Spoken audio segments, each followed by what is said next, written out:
Well, now that the three forms, bending forms, are made, now we've got to figure out how to cut the bendable plywood and the veneer that we're going to lay on these forms to make the curved sides.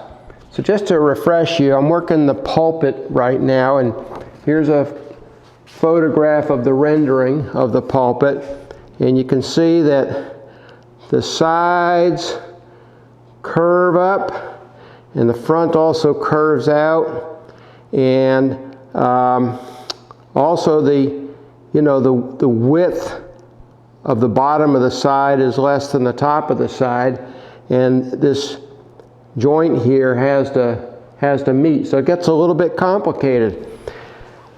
To be able to lay this out, what I need to develop a template that can lay flat on the piece of bendable plywood so that I can then trace out and cut the right size so that when it bends around this form, it's got the right curvature. So this is what I did. Using my computer-aided design, and this I guess is upside down. Here's what this would be the front panel of the pulpit. All three panels, the front and the two sides, have the same curvature, but the sides are a little bit narrower on account of I've got a butt joint between the front and the side, comes together like this. So you got to make this side piece just a little bit thinner by the thickness of that front piece, if that makes sense. Okay, so on the computer-aided design, I took the side that I'd already drawn and used the two-dimensional function of the software to show this in 2D as though you were looking straight at the side, straight on at the side. You wouldn't be able to tell the inward and outward curvature. You just see the outline in 2 dimensions, and that's what this is. And the theory is that this is what, if I could project this 2-dimensional down onto a curved surface, I'd end up with the outline that I need. So I made markings. Let me turn this right side up again. I made markings every 2.5 inches along here and measured the distance between the edges. And then I came over here onto some builder's paper that I taped onto the form and ran a center line and then made a mark every 2.5 inches up the side, ran a line across at those 2.5 inch increments so that I could then lay my rule down and measure out all these distances that I just calculated on here and make little dots at the intersection of the horizontal line and where the ruler measured out. And then using a pencil, I just, by eye, connected these dots, tried to fair that in as smoothly as I could. And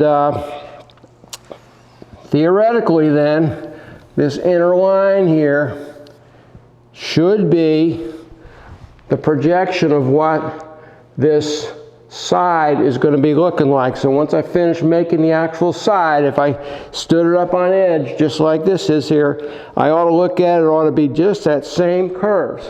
And theoretically, the front, or I guess this is the front panel, I keep saying side, this is the front panel, I'm sorry. The sides should intersect. Now, because the laminating, veneering process is not an exact science, the pieces shift a little bit. You know, there's going to be 2 layers of bendable plywood, 3 layers of structural veneer, and then finally the 2 layers, one on each side of the finished veneer. So there's a lot of layers that can slide around a little bit. So I make the rough lamination about a 1/2 inch oversize. And the idea is that once that's all glued up and dried and everything, I come back with a saber saw and cut along this line and this line, and then the top and bottom is going to have bevels, which are going to be a little more tricky to do, and we'll cross that bridge when we get to it. Now I ought to be able to remove this paper from the form, put a new piece of paper on, and do the same process for the side pieces, and then I ought to be able to come along and cut along this outer rough line and use that as a template to cut out the rough parts of my plywood. So that's what I'm doing. Well, since I had a big roll of builder's paper, I thought, why not try to make a paper mock-up and make sure that these edges will fit together. So I took my templates that I had made and basically laid them out on paper, cut the paper just like, you know, it would be the real plywood, and it seems to fit together pretty well. It gives me the idea that this will work, and of course it's upside down. Imagine it being flipped over and on a base, and seems to do the job. I got carried away after making this pedestal part, and so I just decided to make the other parts, and it's kind of propped up, taped to the back of a chair, otherwise it'd fall down. But it helps me understand, you know, that the height is right and so forth, and the proportions seem right. So overall, I'm glad I did it.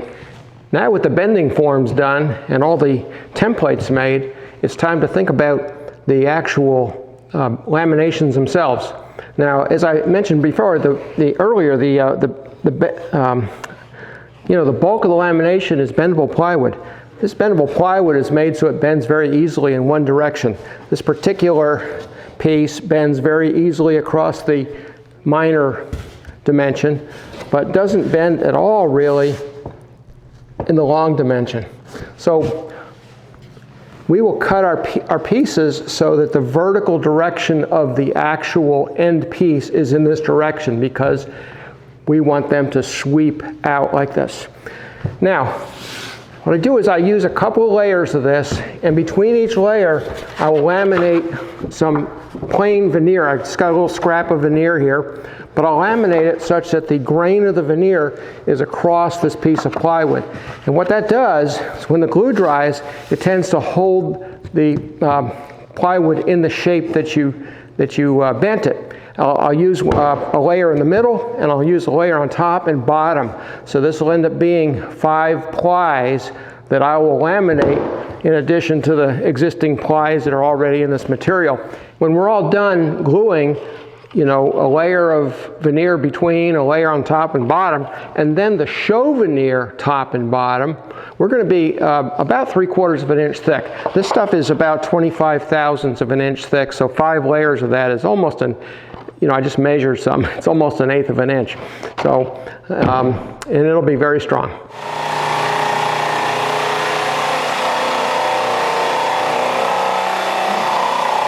I buy my veneers from a supplier in upstate New York. They have really good veneers. I've been dealing with them for years.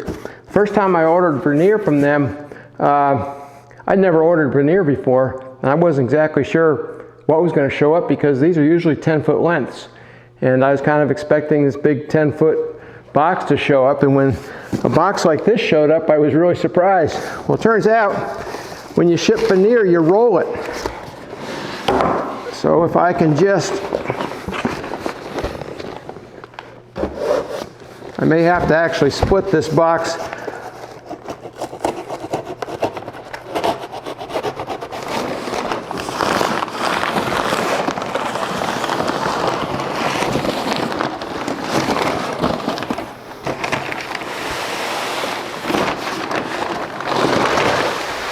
And there we are. I'm using my long radial arm saw table here because this stuff's long. But here's some rift sawn veneer. It's got very nice straight grain. And then for the structural pieces, I just bought flat sawn veneer, which looks like a typical board.